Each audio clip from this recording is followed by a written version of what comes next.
What does it take to create a vibrant, thriving life? First, the sad news is that Thoreau was right.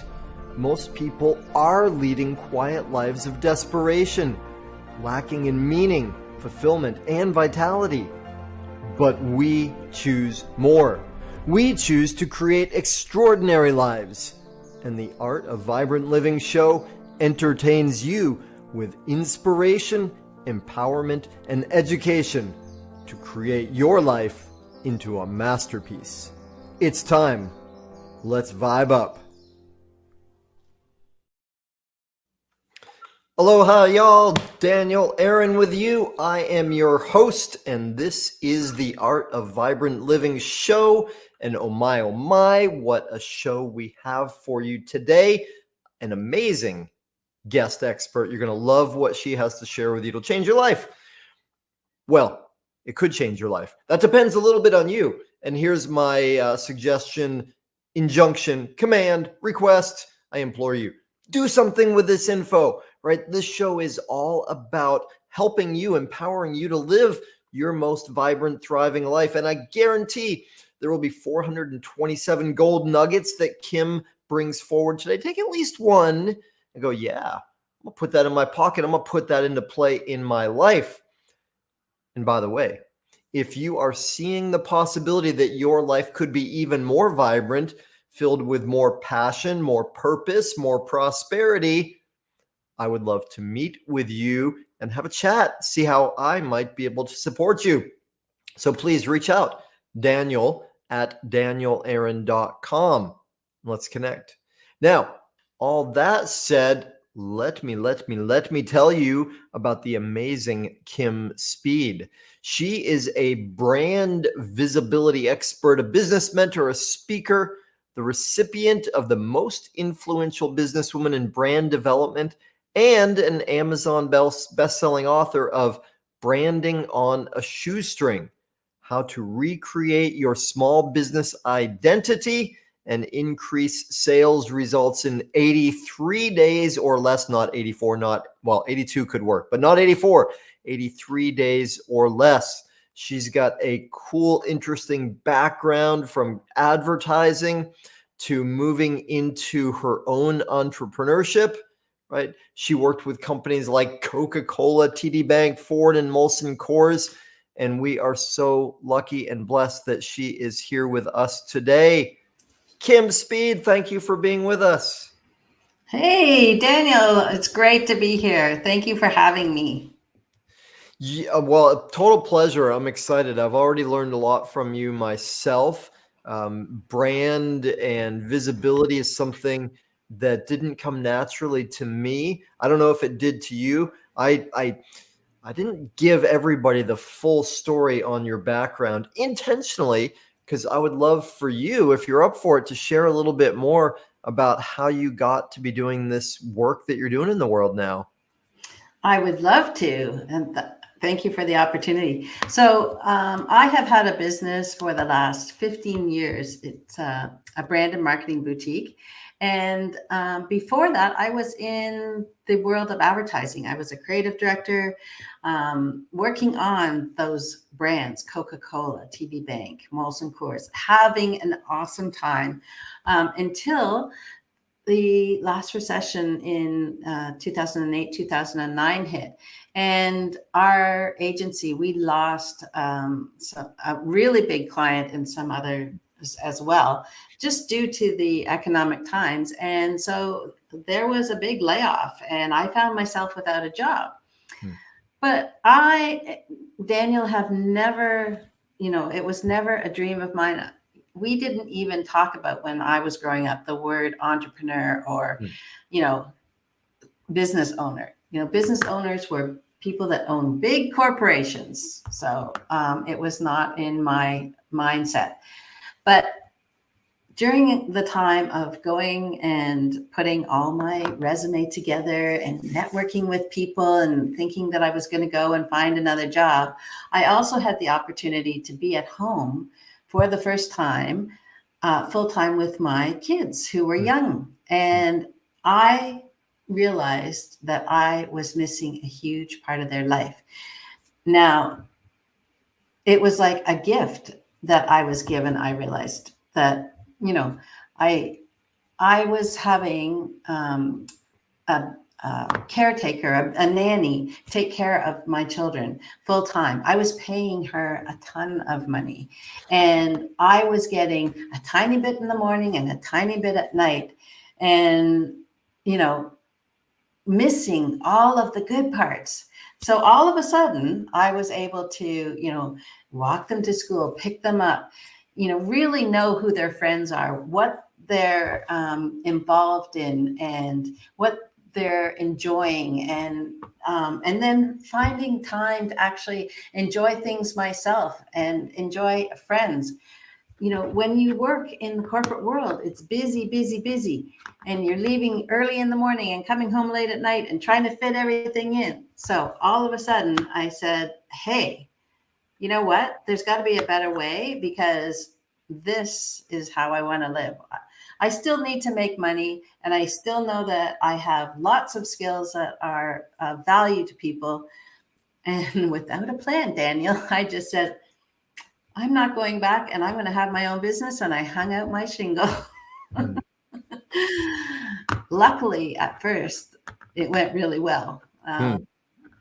Yeah. So I was able to use the network that I had and get lots of projects and work with people, and use my skills and my knowledge. And was it scary, Kim, like that process? It was a little bit. I think I was fortunate because I did have a bit of a payout from the company that I had left. So I had a little bit of play money. And then I was very fortunate to have some people that reached out right away, and I had income. So that part wasn't as scary. When it became scary was when all of a sudden that started to dry up a little bit. Mm. And all of a sudden there wasn't regular income coming in. And although I came from the corporate world and I was in marketing, and I know tons of stuff, of course, I know everything, right? I realized I wasn't doing business development. So I was just relying on referrals. I wasn't going out and being proactive. So all of a sudden it was like, you need to change things, but I didn't really know how to do it myself. I knew how to do the things like market people, market products and services, but I wasn't confident in marketing myself or who I should be marketing to. And I really felt like an imposter. So I was really fortunate to find a group of people that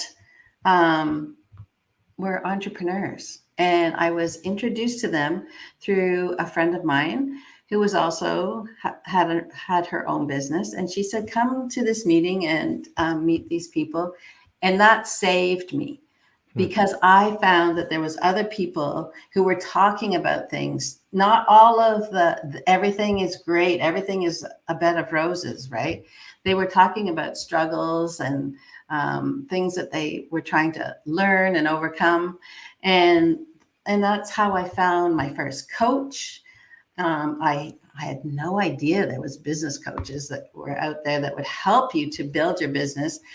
Or there was people that service the small business, like, people in finances. Like, I was terrible at finance. I needed help with that, but I didn't know where to reach them. So this was the perfect thing, was to actually find this group, find coaches, find friends, find community. And that helped me. Otherwise I would have been back at a job. Mm. Well, thank you. That's beautiful. I appreciate you taking us more deeply into the experience. And this is something I think about a lot, the relationship between entrepreneurship and like you, I didn't even know what that word meant until I was, I don't know, 20s or 30s. I heard that big long word and I was like, what's that? I don't know. That sounds fancy. Right. Yeah. And I had been working for myself for many years, but I didn't know that I was an entrepreneur. I was just like, I'm unemployable, so I have to work for myself. Yeah. Yeah, So it's funny. yeah, It's funny that that word. There's people that are of a certain age and they didn't use that before. right, right. Well, and I'm also interested in terms of the quality of life, just generally quality of life, right? Because the show is called The Art of Vibrant Living, and that's my mission is more freedom, love, and vibrancy for all of us. And part of the way I define that, and I'm sharing this with you because I want to get your take on this in a second, is vibrancy is the opposite of dullness or just going through the motions or same old, same old. It's passion and purpose and also profitability and also prosperity. I was speaking with an old friend a couple days ago. It's really stayed with me a few times. Like a friend from high school, which, as you can imagine, was like 300 years ago for me. And was speaking to him, and he's worked for the same company all this time, and he Wow. told me the story about when he met his wife, which was just after college or in around that time. One of the things he said to her is, right, I'll never be rich. You better know that because I value family and and home life more than doing what it would take to get rich, right? Yeah. So and then he described how for all these years in his company, he's done his best to fly below the radar, right? To be kind of invisible because he doesn't want more responsibility. And it didn't click for me. Like when I heard them say that, I was like, something feels funny to me about that. I don't know what it is. And then as I heard you describing your experience of having the blessed occurrence of getting fired was that, oh, hey, there's another way, right? I have Yeah. time with my children now. I've been missing out on that. Yeah. And so to me, part of what you describe is like, well, I really appreciate my friend's values on one level, but and then also I think, well, it's also possible to make plenty of money, to make as much money as you want and have the quality of life you want, right? And I'm so grateful for just happening into working for myself in large part because it's helped me be with my daughter all these years, and I just can't imagine what it would be like to do what so many people do, leave at 7 in the morning and come home at 5 or 6 at night or whatever. And for some people, it's worse than that. Yeah. Out. So long prelude to my question for you. What would you say? What do you think that the connection is between being an entrepreneur or running one's own business and vibrancy or quality of life? Well, like I said, when all of this happened to me, I realized what my true values were. And as you go through life, your needs and wants and um, the amount of money you need to make changes. But I don't think your values change. Hmm. I think that you know family has always been important to me, but before I had children, I didn't have to, tend to that as much. It was more extended family, and you didn't have to take care of the family day to day. So, family and friends and relationships is a huge part of my life, and it's an important value to me. So when I got that opportunity to actually be part of my own family's life and not pass it off to somebody else, I realized that was to fulfill my own um, true values. To me, that is a huge part of having a vibrant life, is doing the things that make you um, feel yourself and what makes you happy. Hmm. So, even if I didn't think that I was going to make a ton of money because I didn't know what I was going to be doing, I just knew if I could, get by, like your friend said, if I could just get by and be home with them, that would be great.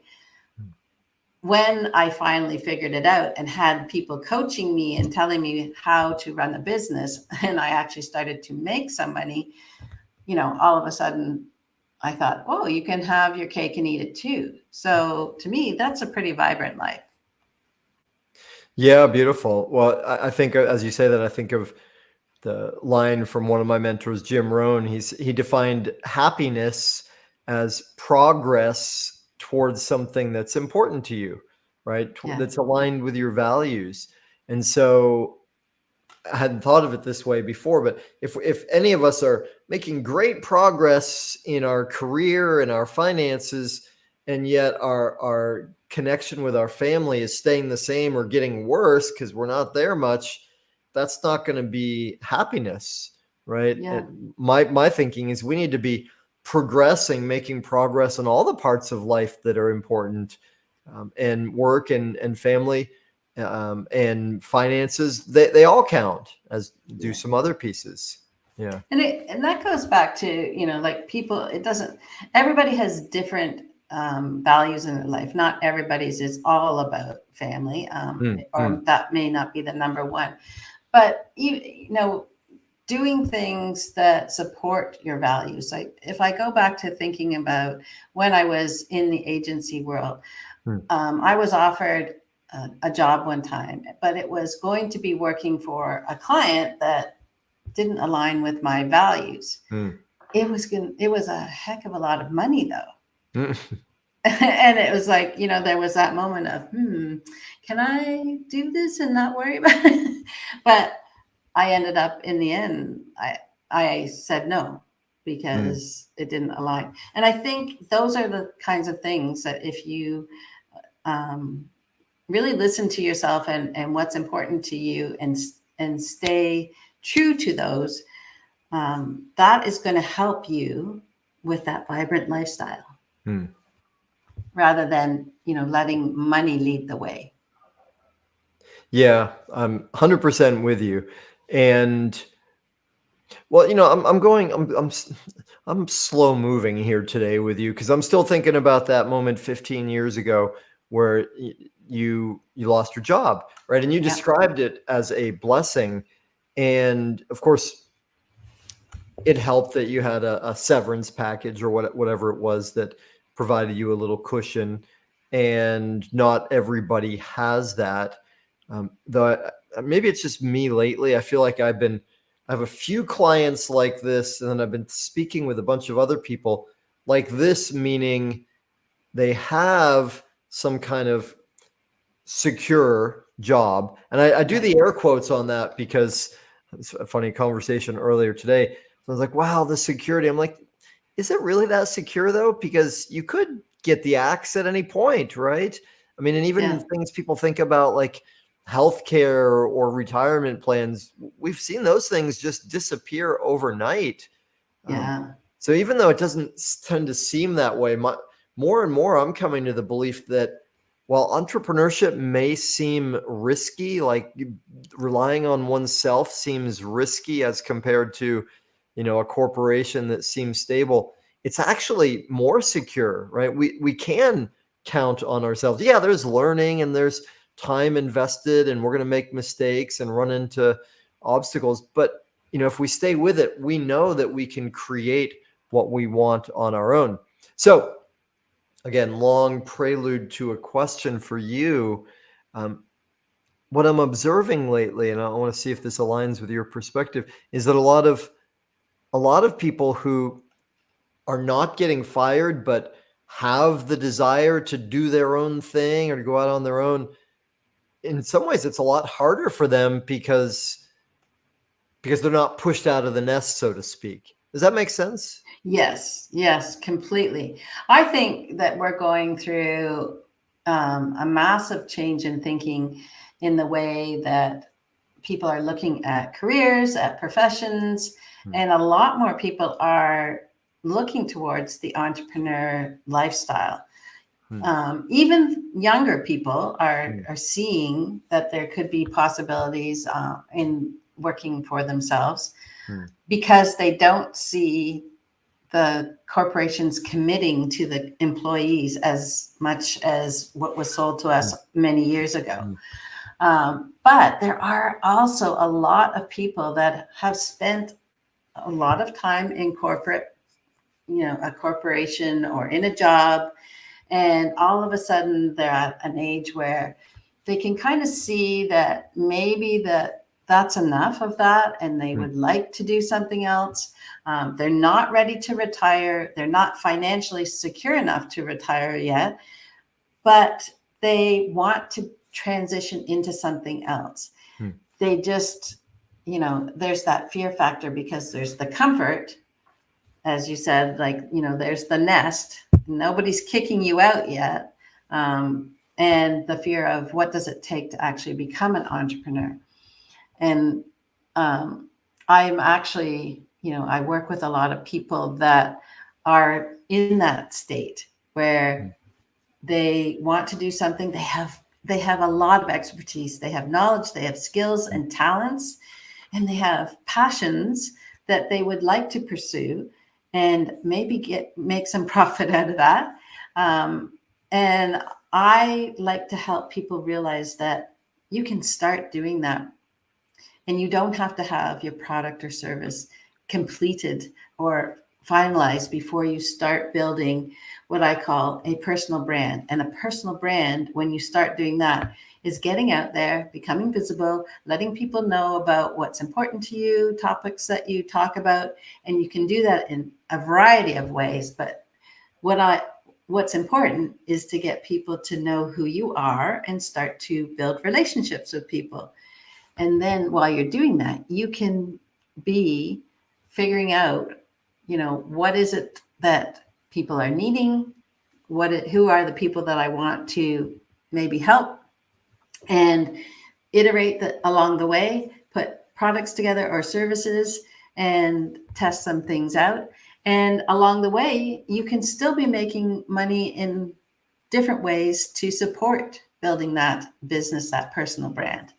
There's lots of ways you can be making money, incrementally along the way. Okay, cool. That's you brought up a lot of interesting points, and I got a bunch of questions from that. Let's go to just basics, fundamentals for a moment, because you spoke of personal brand, and we live right in this really interesting era now where social media in some ways has democratized visibility, right? Not entirely, but so easy. I don't know if it's easy. It's so simple for anybody to kind of broadcast their face out there in some way.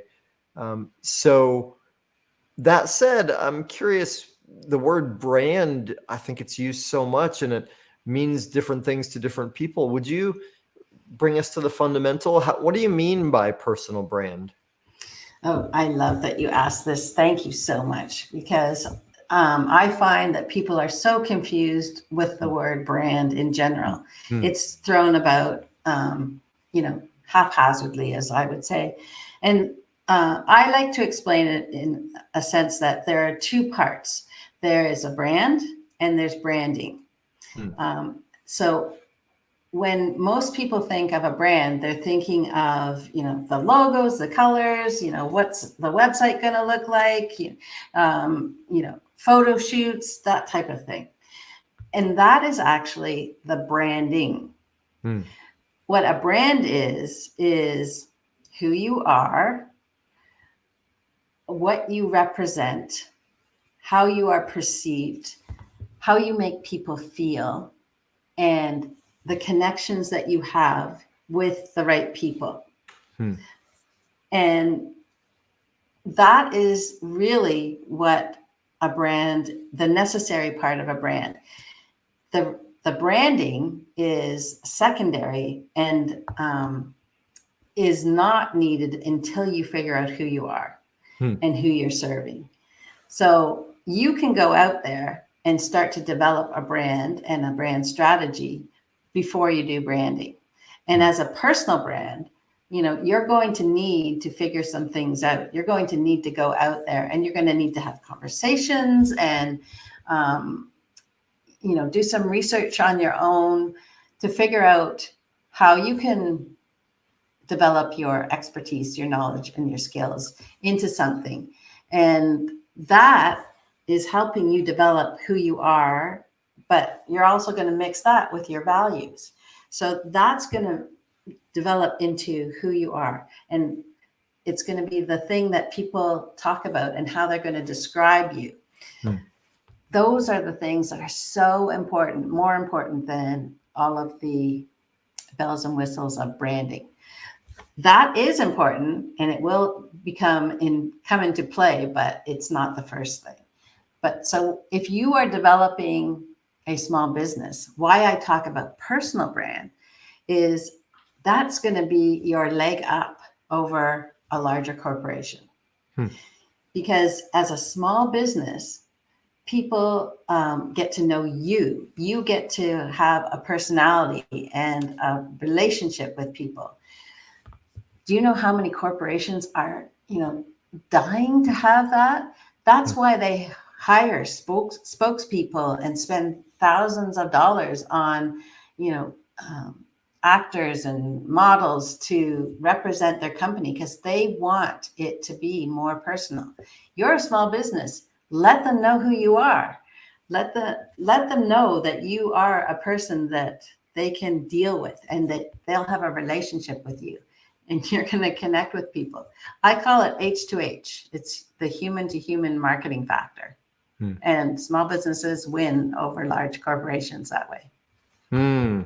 That's beautiful. It never occurred to me that the purpose of spokespeople, and you said thousands, but probably in some cases it's millions of dollars, right, that they get paid.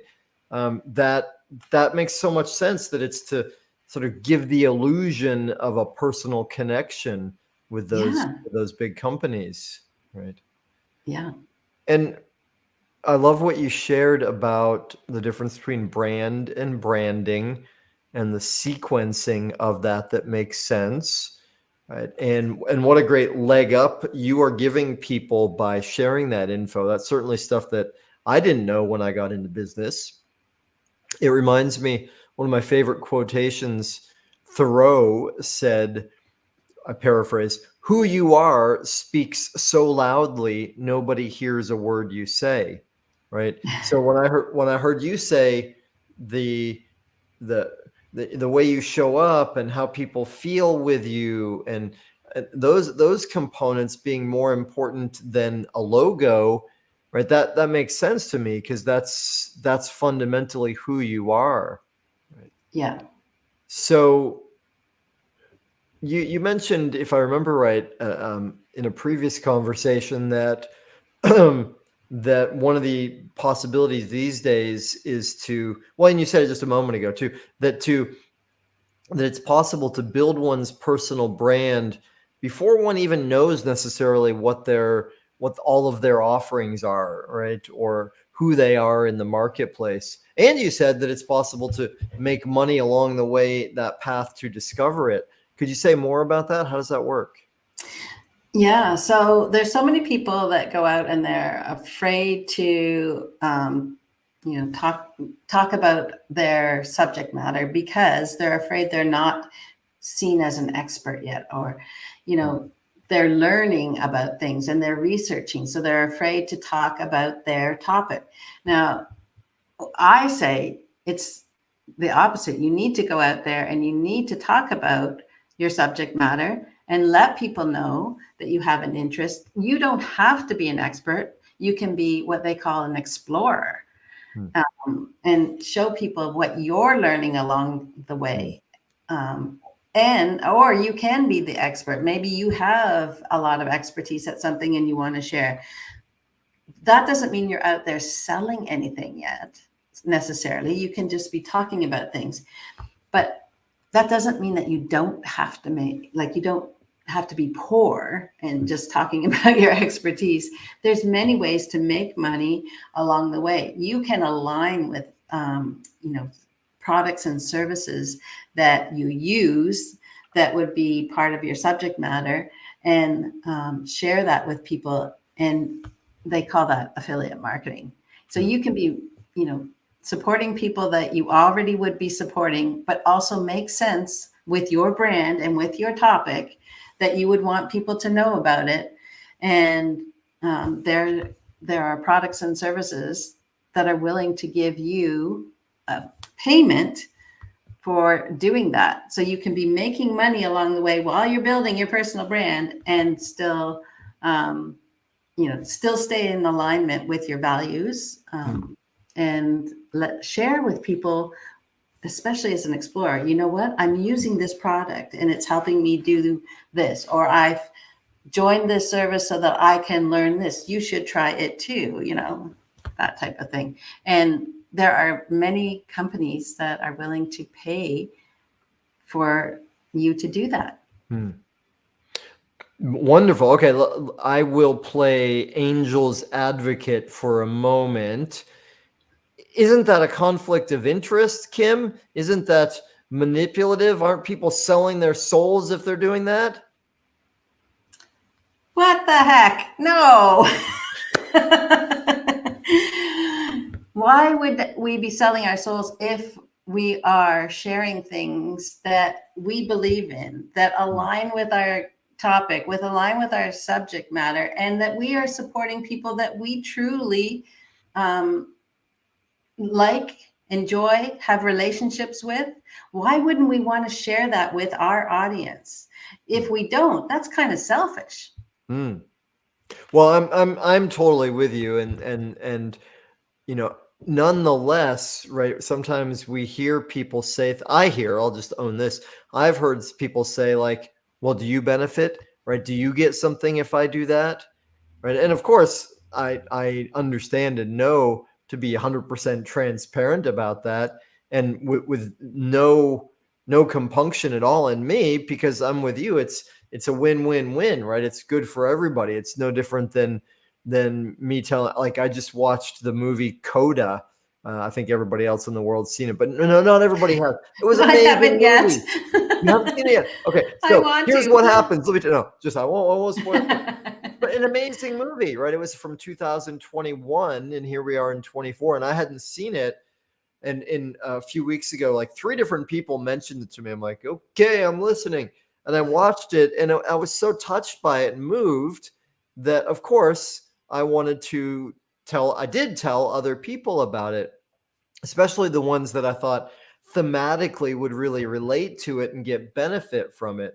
Now, in this case, the whatever it was, Universal Studios, they didn't give me any commission on that, right? However, if they had, I'd have been happy for it. I wouldn't have told more people. Maybe I would have. I don't know. Maybe that would have incentivized me to share with more people, right? Yeah. So, go ahead. You were going to say something. Well, let's think of it this way, Daniel. Yeah. When it's not right is if you're telling people to watch this movie Coda that you've heard about, that you haven't watched, and that you're never going to plan to watch, but you're saying you should go watch this. That's when it's not right. That's when it's icky. If you're just trying to make money off of it, that's when you're going to feel maybe a little uncomfortable about it. Now, there's lots of people that do that, and that's okay. But I'm saying one of the ways that you can do this and feel aligned with, who you are and what you're doing, and support what you're doing, your topic, your subject matter, then talk about things, and don't tell me there's nothing, because there's lots of things that you can be an affiliate for or a partner for. Well, okay, 2 things come to mind when you say that. One is when I was, I don't know, early 20s, something like that, my mother bought for me my first self-help book, right? And it was M. Scott Peck, something like Different Drummer. I forget the title. And it was great. It was the first time I was like, oh, hey, you know what? I can learn things about me, and I can change some things, and my life gets better. How cool is that? Yeah. Right? And it turned out that she bought it for me and my siblings. And after I read it and I got a lot out of it, then I visited her at some point, and I was like, oh, that book was so great. Thank you. And, how'd you find it? And what did you get from it? Oh, I haven't read it. I was like, what? You haven't read it? What are you talking about? I was peeved by that. Yeah. Yeah. Because that's exactly what you said. It's an incongruence there, right? Yeah. Um, Yeah. so, well, let's ask this though, since I love what you're saying, and it seems like it could be a beautiful bridge for people, going back to the earlier part of our conversation, that say haven't had the blessing of getting fired from their safe job, yet do have the desire for more of a entrepreneurial life. So it sounds to me like what you're describing could in some way be a bridge toward that. So how would that work, right? How do people do that? How do they align with a product or service that they like and get value of, and then start to derive income from it? Well, it depends on what it is. If it's a physical product, sometimes you can actually look up things like, say you're going you've decided that you're going to do cooking and be a recipe or a foodie online, and you're going to share your recipes. And you've come from a corporate job, and this is going to be completely new. So you start, and you're just doing online cooking recipes. I choose that because I watch a lot of those. I love it. But you get a lot of people, all different levels, and they're sharing things that they are learning, or they sharing their family recipes. They're using a lot of utensils and appliances. You know what? If you look them up, a lot of those brands, they have affiliate programs. So that's a way to start. Or you can actually connect with them. Just reach out to them and say, hey, I'm doing this cooking show and I'm going to be using these items. Do you have any sort of partnership or affiliate program? And if that is not possible, if you're looking for products then that you use, you're always going to be able to find them on Amazon. So you can always join as an Amazon associate and make money that way. So that's if you're doing something like that. Now, if you're going into something where you're providing a service, if you're going to be a coach, business or lifestyle, there's probably programs that you're using that are helping you learn things. And maybe you want to share those with your audience. There are plenty of affiliate programs that other people have in the service industry that you can join up, and some of them pay a hefty percentage.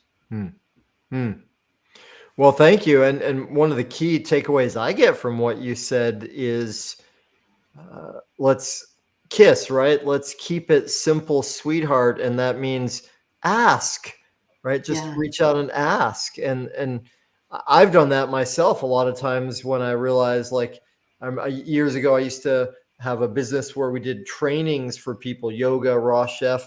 And as it turned out, we needed, I don't know, 8 of these big fancy $500 blenders.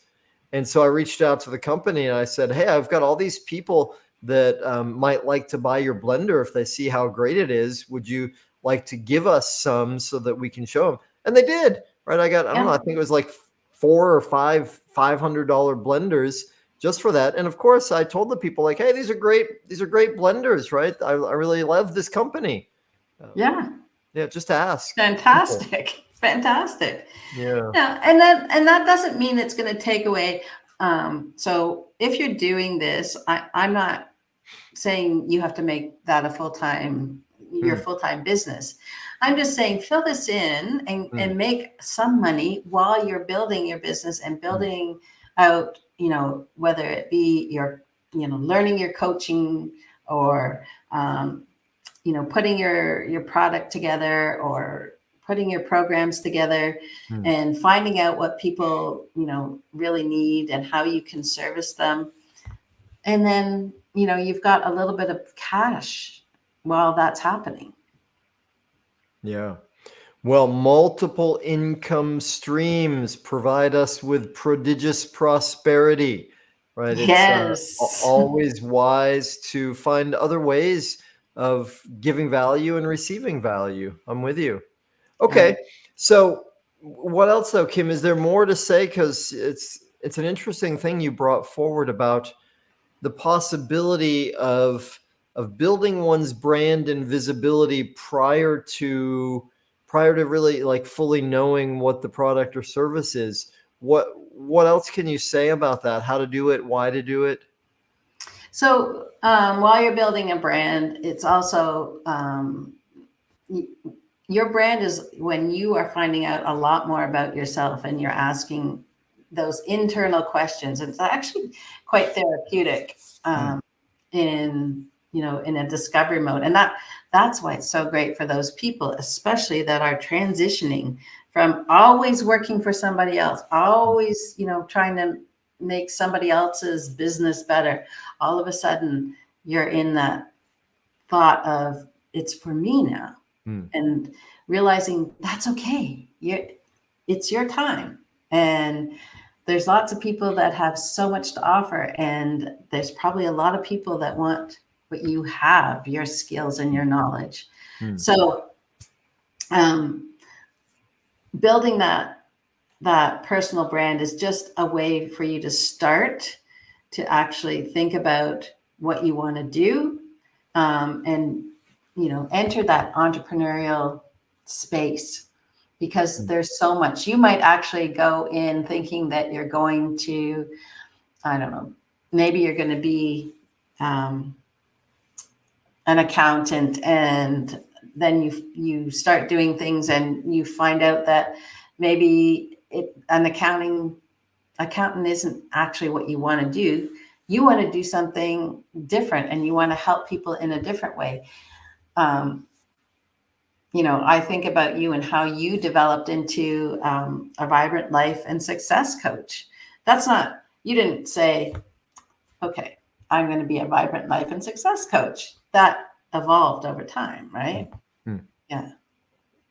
Absolutely. Yeah, that makes good sense. I haven't read this book, though I love the title. It's called Dig Your Well Before You Are Thirsty. And that's part of what I get from what you're saying too is, right, get more clear on the more we get clear on who we are and the more we start sharing ourselves with the world in alignment with our values, the more things are going to work out for us when we do want to monetize, so to speak, more directly. Does that make sense? Yeah. Yeah. Yeah. Yeah. There's so much, and this gets into a lot of what you and I have talked about, and you actually opened my eyes to a lot of this is self-discovery and personal branding and self-discovery. There's a lot of things in common there. Hmm. And I think um, I think it's a great way to, realize there is a transition in life that you want to do, and that's okay.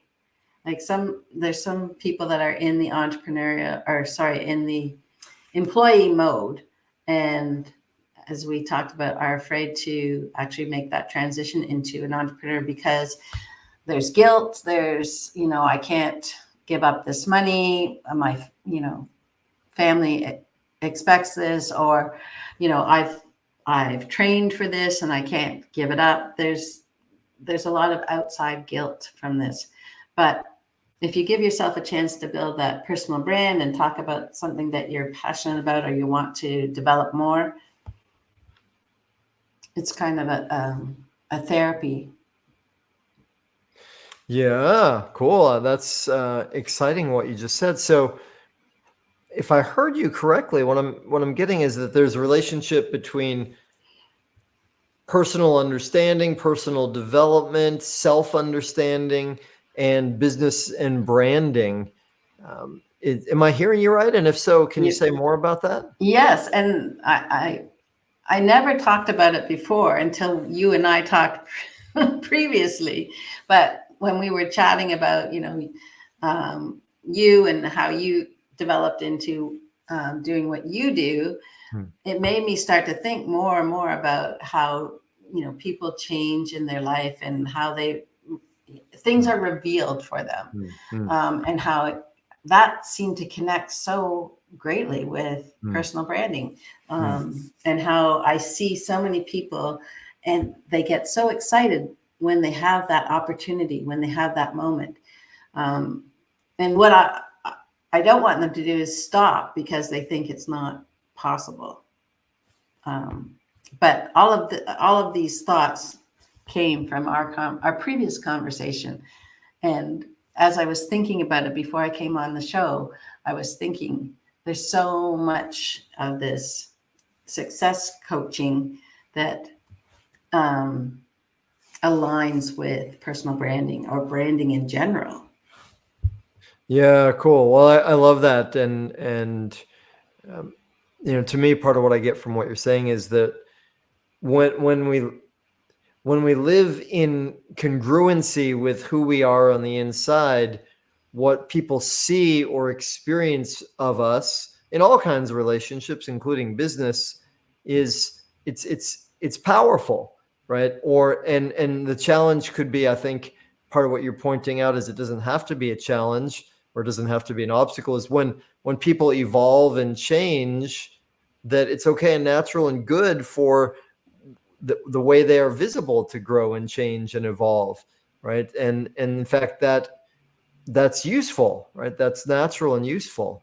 Yeah, it's completely useful, and it's something that I think that more people need. Hmm. I think there's too many people that stay in the same spot Hmm. and don't move when they really need to. Hmm. And that would have been me. That would have been Hmm. me. Hmm. Yeah. If somebody hadn't, given me the opportunity with a kick in the butt, so to speak. And I think a lot of people need that kick in the butt, but I just think there's so many people out there that have so much more to offer. Yeah. And Yeah, beautiful. Okay, so time's flying along. yeah, I would love to touch into some of your wisdom around this word visibility, right? That's one of your key knowledge areas and your skills, superpowers. And it seems to me that more than in any other time in history, at least that I'm aware of, visibility, it's on the one hand, it's easier, like I said before, with social media. On the other hand, it's more challenging because it seems like, this is my impression, that so many people are saying, look at me, look over here, right? So what do you mean by visibility? Why is it important, and how do people succeed in that realm? yeah, that's a big question. So the first thing you have to do is realize, okay, what is what is it that is your subject matter? What is your expertise, and what you're interested in? Then you have to realize on the other side, who are the people that are going to want to also hear about this? Um, so we don't want to be visible to everybody. Hmm, That's a waste of time. hmm, We want to make sure that we're talking about what we know about or what we're learning about with the people that are aligned with us. There are people. So when I say that we need to be visible, yes, we all need to be visible. And there's so many ways. There's social media, there's websites, there's podcasts, there's videos. So I'm not saying you have to do all of them or pick all of them, but if you know what you do and you know who you want to align with and who you can help and solve a problem for, then you need to know what is it or where is it that they will be. Pick one place and start showing up. hmm, That's how you're going to start to be visible. So visibility isn't about being everywhere. It's about being where your people are, talking consistently about the things that you know about so that people understand who you are and what you're all about, and want to, like, when you show up, go, oh, I'm going to watch that because, or I'm going to listen to that, or I'm going to read that because that's from Daniel. I want to hear that. hmm, So yes, you're only going to be visible when it's to the right people, and at the right place. So you need to figure out where they show up or what kind of communication they like to Hmm. take in. So there's a lot to doing it. It doesn't mean you have to do everything and be everywhere. Hmm. Okay. Cool. Thank you. Now, that brings a juicy question that I have struggled with myself, and I hear a lot of people talking about, which is especially people that come to business from some kind of, I'll just say it this way, heart or helping orientation. Maybe it's spiritual people or therapists or healers, coaches sometimes. They tend to, and I had this too, see marketing as a necessary evil, right? And then see that, well, what everybody says I have to do is post on social media 480 times every day, and blah blah blah. And I come from the perspective, and I maintain and I believe that it doesn't make sense and it doesn't work to force myself to do a whole bunch of things that I don't want to do or like to do in order to get to some other place, right? And this comes to mind for me because you said, well, you don't have to do everything. In fact, you probably better not do everything. Yeah. So what's your sense about that for people that might struggle with that? Yeah, that is key about you're gonna when you become an entrepreneur, and if you are in the healing modalities, a lot of times that is not something you want to do, is sell or market yourself. Hmm. You just want to help people. So you have to get past that a little bit and show up where those people are, but don't show up everywhere. And don't show up in a sense that you think that you have to always be selling or offering something. Come with value. So if you let people know who you are and you tell stories or give people examples of how they can do something that will help them improve their lives, so that they're getting something out of it. And why I say stories is it's a lot easier to talk about things if you're talking about it in a story structure. So it makes it a bit more interesting, and it feels a lot less salesy. So if you're doing that a little bit more and letting people get to know who you are and building up your brand and visibility, then you can start to interject a few of the items that maybe you want people to know are your offers. So whether it's an affiliate, whether it's your product, whether it's a service, people are going to start to want to know what it is that you have to offer. When you are around and talking to them enough and showing that you know things or that you're interested in something, and they are too, they're going to want to know what else that you have. Yeah, beautiful. Nicely said. Thank you. And something just to add to that, something that helped me a lot in this evolution is one of my mentors, Jay Abraham. He said this, and when I heard this, it just changed my orientation. If you have a product or service that genuinely benefits other people, you have a moral obligation to reach as many people as possible with it. Right. Yeah.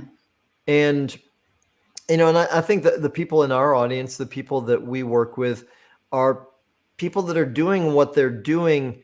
Hopefully that they do want to make money, and hopefully they earn well and have an abundant lifestyle and can do a lot of good with that money. And they're doing it because it's in their heart and they believe that it's helping other people. So to have that orientation that, hey, you know what I'm doing is helping people. I got to figure out how to communicate this. I got to figure out how to be visible in such a way that people get what's possible for them. Yeah. And that a lot of times is by those stories, those examples, Yeah. people that you've helped before.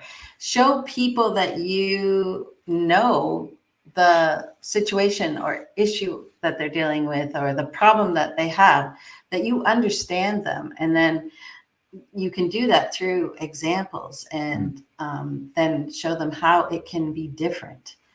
It doesn't have to be buy my thing, sign up for my service. Yeah. It's not like that. You don't have to feel icky about it. Exactly. Thank you. Okay, cool.